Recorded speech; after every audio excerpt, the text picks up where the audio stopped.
My music education really started at home with my mom. She played piano and organ for the church choirs and directed the choirs, and she even had a vocal group of just a few singers, and so we grew up in the church hearing all that music, and in the house there was a lot of music, and then um,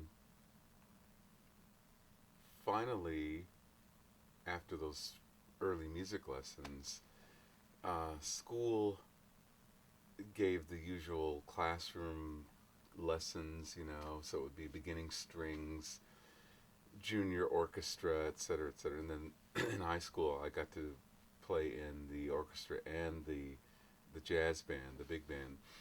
And that's when my high school band director in high school said, you know, you look like you're getting serious about this. You need a private teacher. So he then organized a classical teacher for me. Around that same time, I heard my first Ray Brown record, an Oscar Peterson trio record. Ray Brown was playing bass. And I'd never heard the bass played like that. It was Billy Boy. And to this day, I remember, you know, ba da da da da ba da da da da, and Ray went. And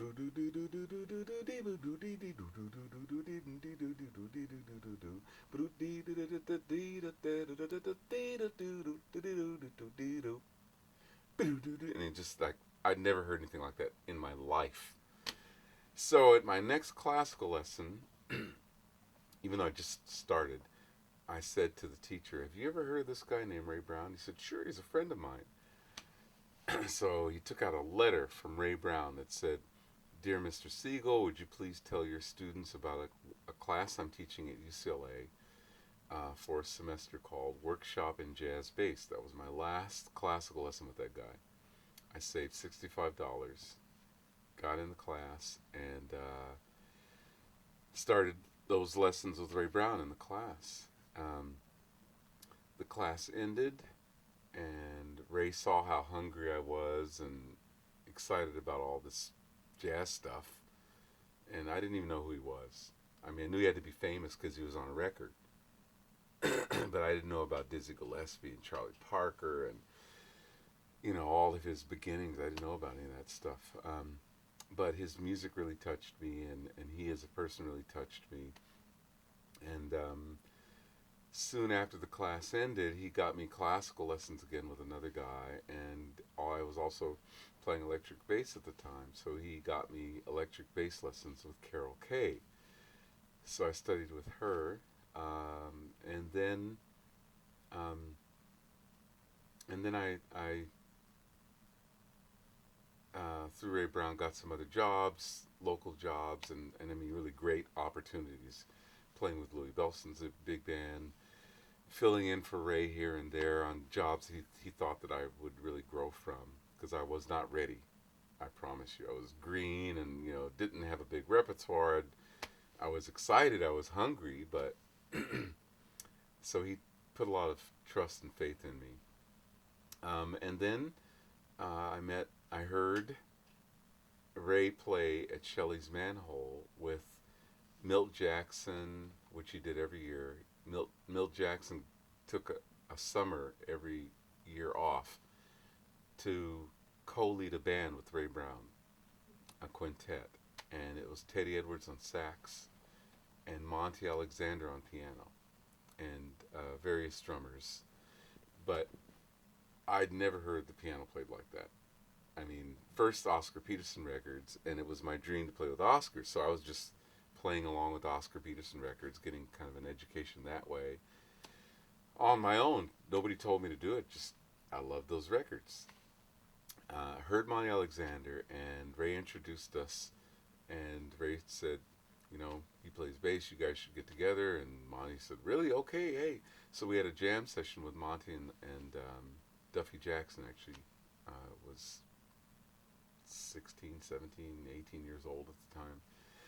And me, and one afternoon at Shelley's Manhole, we just jammed, and Monty said to me, would you like to join my trio?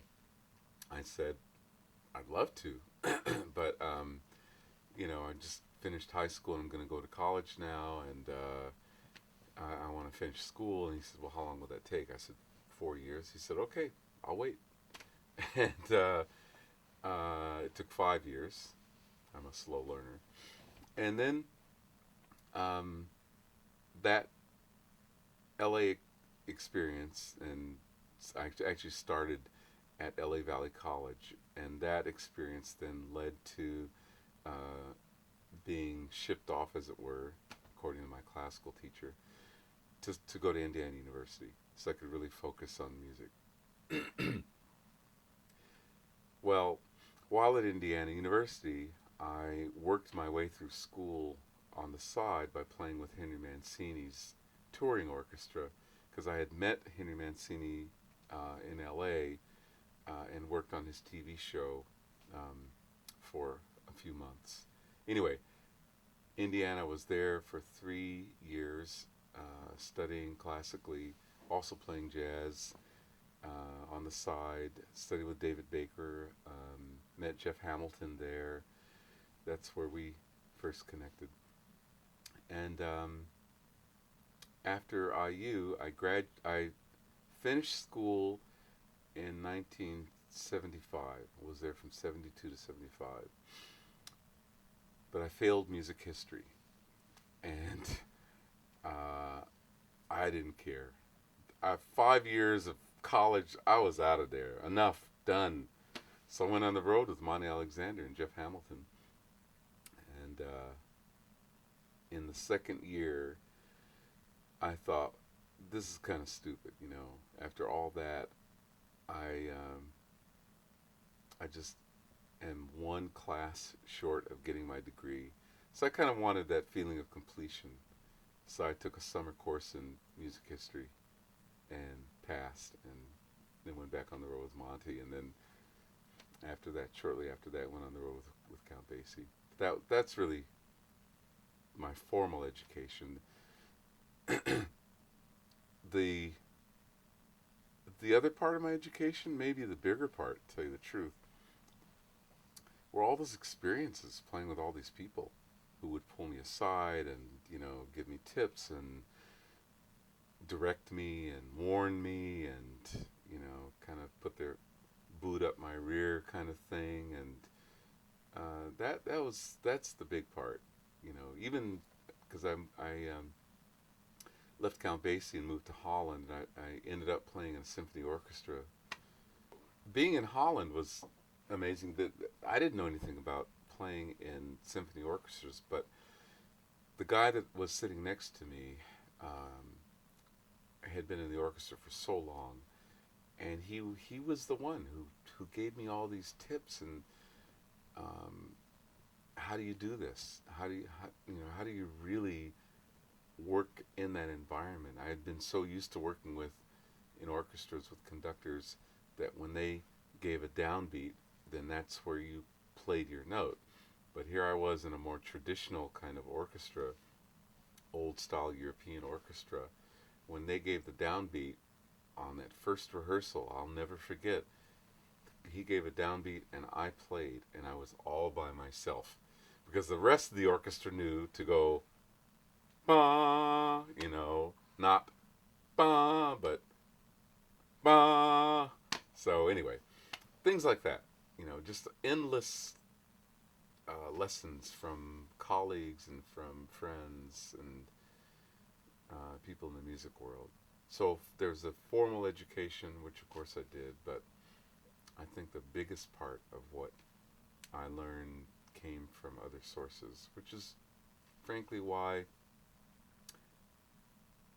music is another reason why music is so special, because you really don't need a quote formal education to allow you to use music to express yourself through.